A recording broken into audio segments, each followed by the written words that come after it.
Hey there! Welcome to Story Time with Stacey.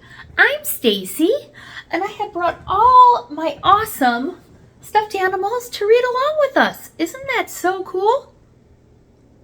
Yeah, I think so too.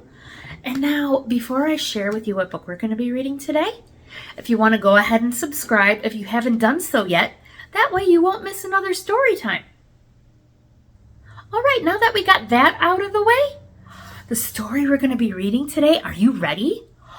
It is called Guion the Lion, and it's by Rebecca Wilson Macsovits. Now, if you have a copy of this, go ahead and grab it. And if you want to go ahead, also grab a juice box, get comfy. We'll go ahead and get started.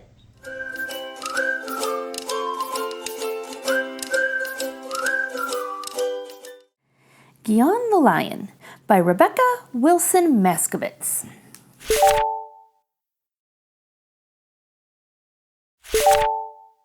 Open minds. Anything is possible.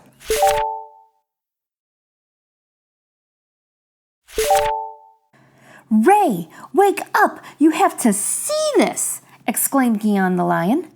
Under her breath, Ray the bush baby mumbled, I cannot think of one reason to be excited right now. Ta-da! Guion squinted his eyes, tilted his head, and swept his arms out wide. The kingdom is preparing for battle against the fierce dragon. I couldn't let my best friend miss this epic occasion. Seriously, Guion? You woke me up for this? Cried Ray. An ugly brown dirt mound that I can't see around?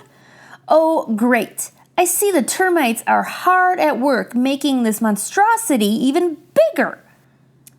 And that scary dragon is just Wilson the giraffe chewing with her mouth open. I think you need to get your eyes checked. Guion looked back at the castle and thought for a minute. Smiling, he said, I know exactly what to show you, Ray. Let's go! Wilson had overheard her friends and stopped to take a look. She squinted her eyes, tilted her head, and then she heard the knight say, Hello, giraffe. Do you seek passage over our kingdom? Determined to share his fun, Guion guided Ray to the watering hole. With the help of a long reed and a tilt of his head, Guion looked at the underwater landscape. We've just discovered Queen Anne's revenge, commanded by Captain Blackbeard. Oh, look! We aren't the first. The mermaids are playing hide and seek in the ship. Eager to see the pirate ship herself, Ray grabbed the reed. After a moment, Ray lifted her head and groaned, What are you talking about? There's no ship. It's just Hoke, the hippo, and his buddies taking a soak in a bunch of weeds. Let's get you to the shade, Guion, Ray sighed.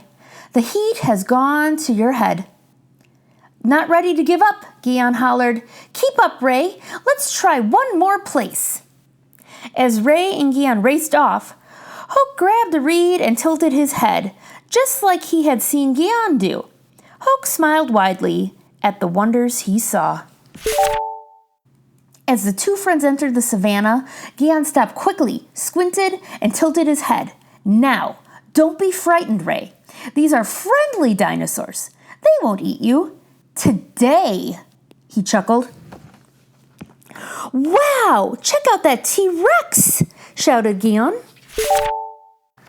Ray rumbled her eyes and looked around at the familiar landscape. Frustrated, she moaned, What dinosaurs? All I see are some big trees and Olivia the ostrich sitting on her nest. Discouraged, Guion scratched his head and wandered off, lost in thought. Not wanting to disappoint her friend, Ray thought about the day. Why couldn't she see the castle or the mermaids? Then she remembered that Guion had squinted his eyes and tilted his head each time. She should give that a try. Ray squinted her eyes and tilted her head. Was that a puff of smoke on top of the mountain? When she saw the terrifying T-Rex, she knew for sure. Jumping up and down, she exclaimed, Holy smokes! I see it! and it was the coolest thing she'd ever seen. Ray couldn't wait to tell Guion. Ray found her friend sitting alone and asked, "Hey, Guion, what do you see now?" He turned to her and responded, "A pretty sunset, right?"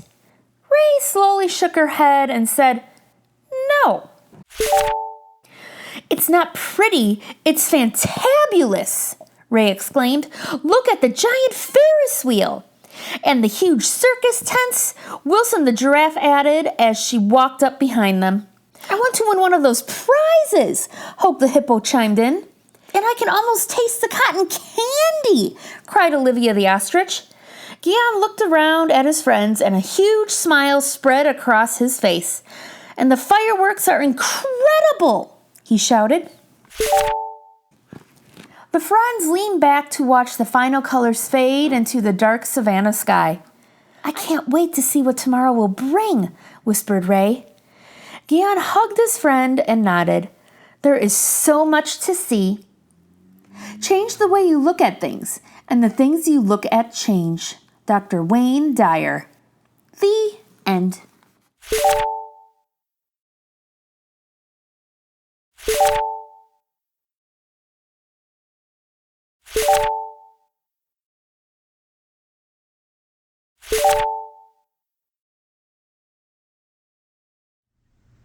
Now, wasn't that such a great book?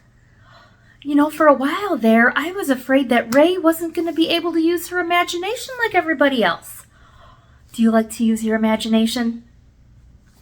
I know I do, and I'm so glad that Ray learned how to use hers too. Isn't that so cool? Now, if you don't have a copy of this book, I have links below where you can grab a copy of this and where you can learn about this awesome author. And on that note, I look forward to reading with you again soon. Have a great day, and I'll talk to you later. Bye.